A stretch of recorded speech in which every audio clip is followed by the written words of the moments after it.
Lydia, the lifestyle coach, and this is our next installment of the 12 days of treatments and what the diet industry has given to us. And we are going to be doing a real review of like pills and medications and all of the little like chemicals that we swallow to try to fix our problem with food, and real experiences from people who have actually done it. How cool is that? So that you guys can have good information and go into your life without having to spend decades and decades like many of us have doing all the things that don't work. So the good, the bad, the pros, the cons, and all that jazz. So let's talk about medications and pills and our experience there. So this could come in a lot of different ways, right? Like there are some medications out there that people try to take to suppress their appetite or to have them lose interest with food. There are things like diet pills that are essentially speed, right? Like they increase everything that's happening, right? Your metabolism. So like you have energy and sort of jitteriness, but then a lot of times you'll lose more interest in food.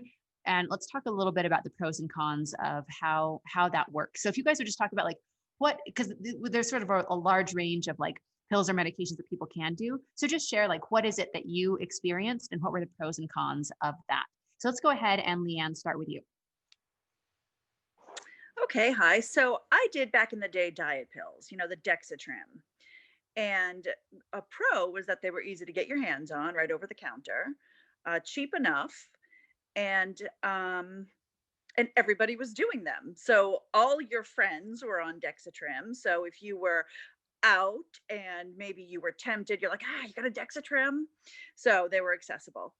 But the cons were that you're super jittery. Yes, it did take away your appetite, but super jittery, too much energy, couldn't focus, and then short-lived really because you weren't eating. I wasn't eating. And so, that wasn't healthy. And then of course, I love food. So I didn't take the Dextrim for very long.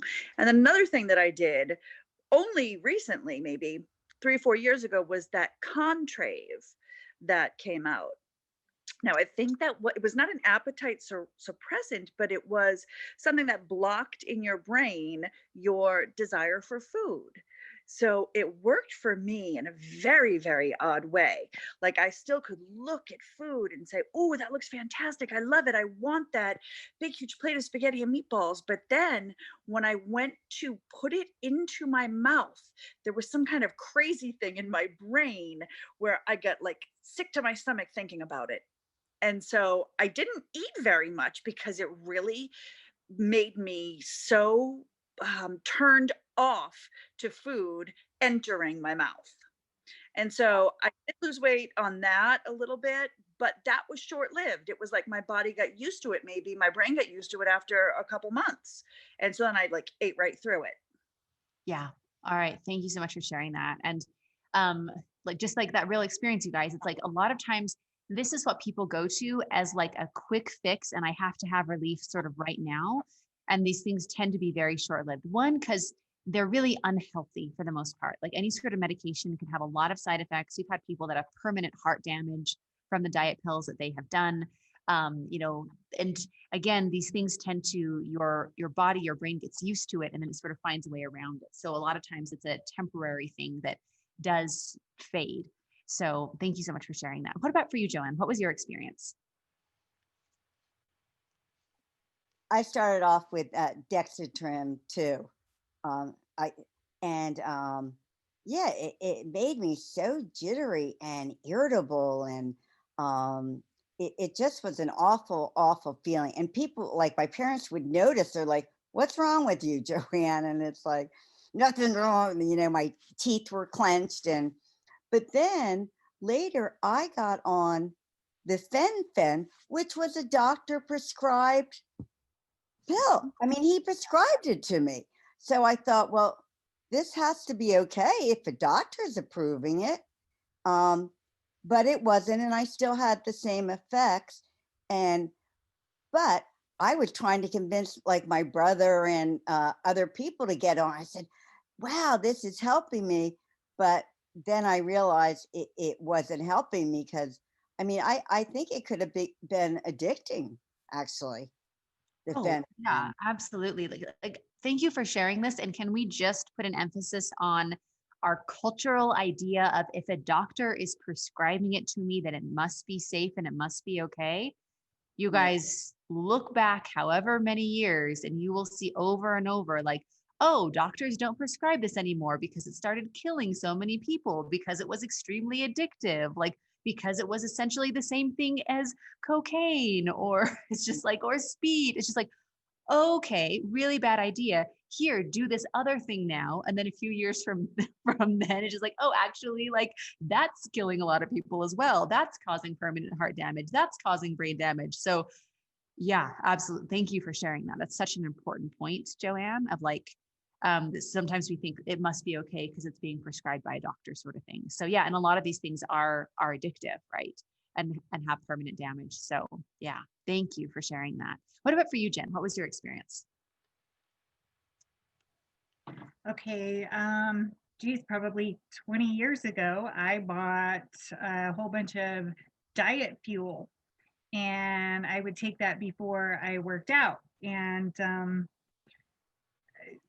I am already a high energy kind of person. So to take that before I work out, I definitely would feel the heartbeat palpitations. Mm-hmm. Freaks me out right away. So quit taking that. So then I don't know, I'm an impulse buyer. And so I would get an idea in my head and go to the grocery store or GNC and like, what are the best diet pills you have right now? And like, I'd read everything and I'd like spend all this time in my head about what is the best thing for me. I'd spend all this money on it. And then I'd maybe take one dose of it. And then I freak out like, oh my god, if I'm already like all hyped up, what is this going to do to me? So I'd have anxiety about taking the diet pills. What is this going to make me feel like? I'm going to be more jacked up in the head than I already am about food. So I take it to work and give it to others and then let them have it all in their head all messed up, I don't know. So the other thing I did, and I went to a doctor and did the phentermine, and I got prescribed that, and they give you a binder of telling you what foods are good or what foods are bad and what alcohols have the least amount, like what is your best way that you can cut all the calorie, just all that stuff. And I did it for a few months and I felt like it did suppress the appetite, and I'd go in to get weighed and I would like it was an average of 1 to 2 pounds a week.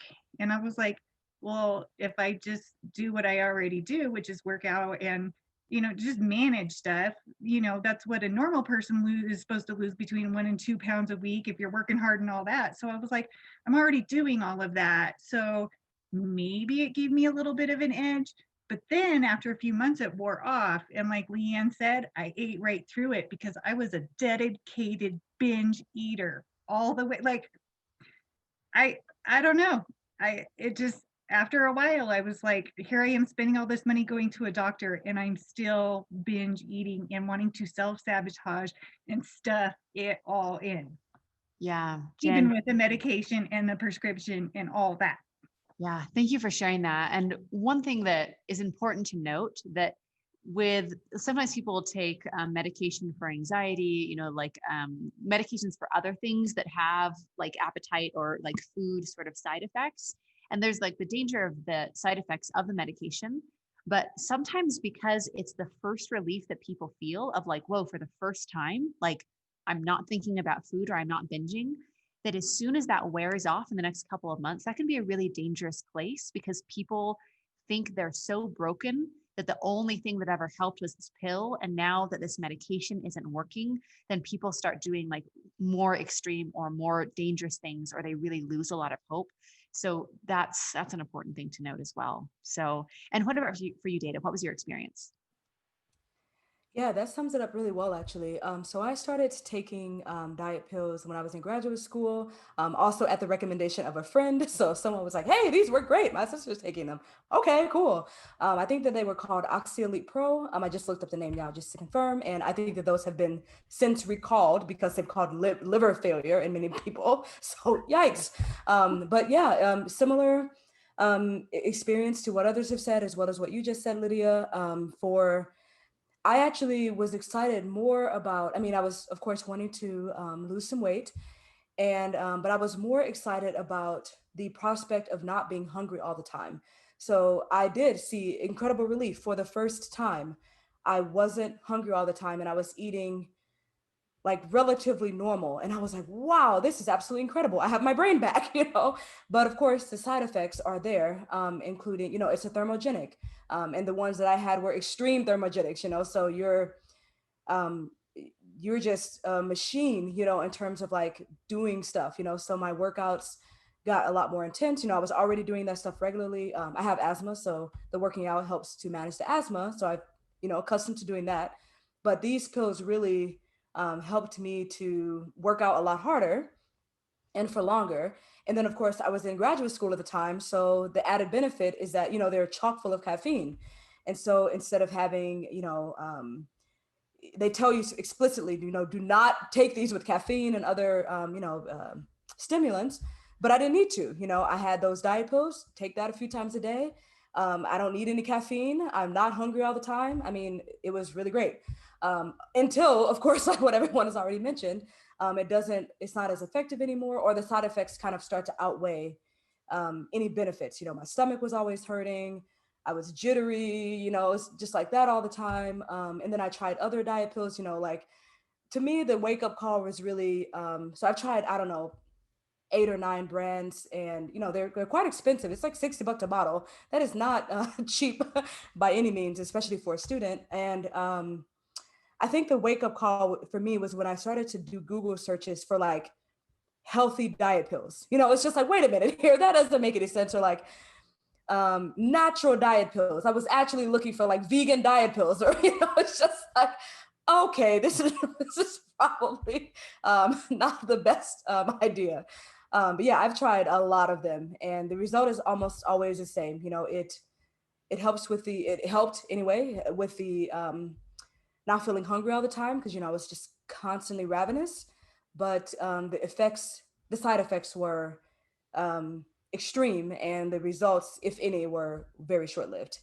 Yeah, absolutely. Thank you so much for sharing that. And it's like, I don't, hopefully in this day and age, nobody has an idea that diet pills are healthy, right? It's like diet pills are a lot of times counter to our identity of like health or wellness. It's like, I'm doing a thing that I know is dangerous because I'm just so desperate for some relief. And that's like, it's a hard thing. And it's like a slippery slope sort of thing, right? Of just like, okay, what other diet pills now that these don't work, or how many more do I need to take? And yes, there can be like some temporary relief, but it is a temporary thing, right? Or it is a permanent thing because they kill you. You have liver failure or whatever it is, or heart damage or a heart attack. And so it's one of these things where the wrong medication or the diet pills and what's in them can take your life. And so it's scary to see what lengths we go to try to get relief. Like we live in a culture that says it's better to be thin than to even be like healthy or safe or alive, like anything to not gain weight, anything to be thinner, even if it means costing your life. And that's just not okay. That's not okay. And so thank you guys for sharing your experience there with, you know, medications, with diet pills. And it's like, yeah, there might be some immediate, like instant gratification benefit. Like in a little bit more extreme example, like heroin is creating a very happy feeling. Like if you take heroin, you will feel good. You will feel good. And it's a good thing to feel good. We can say that, right? But it's like, does the quite possible death right after you feel good, is that worth it? So diet pills are just sort of a little bit turned down from that, of like, okay, you might have some relief, but this could be permanent damage. This can be the end of your health. This can be side effects that you don't come back from. Like, so thank you guys so much for sharing. And yeah, All right, you guys, join us for our next episode of the 12 Days of Treatments. Yeah. Bye.